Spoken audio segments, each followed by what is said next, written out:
for more on the precious metals prospects, Bloomberg Industries senior metals and mining analyst Ken Hoffman joins me from Princeton, New Jersey. We've also got Larry Shover. He is chief investment strategist at SFG Alternatives with perspective from the trading floor of the CME in Chicago. Ken, let's start with you.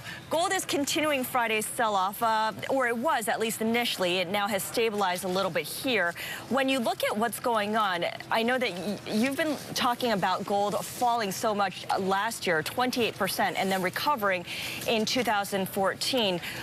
How do you read today's move? Is it simply a correction to what we've seen on Friday? Yeah, it seems as if that the Ukrainian crisis, boosted up gold a week or so ago, and the current consensus is, I think that it's sort of calmed down, at least for the time being, and so gold sort of pulled back a bit.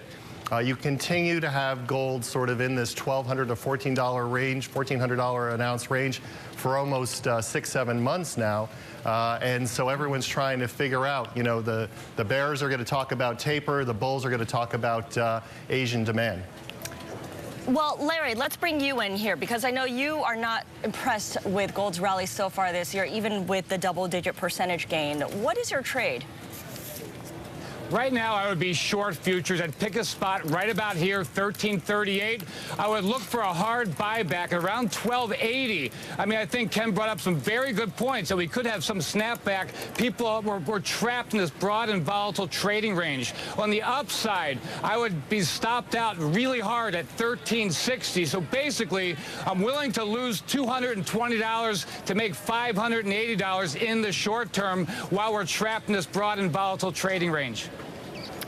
And let me just put those into perspective here, because for those of you who don't know how futures work, the price of gold is quoted in dollars per troy ounce, and each futures contract is for 100 ounces. So right now, gold trading at about $13.40 an ounce.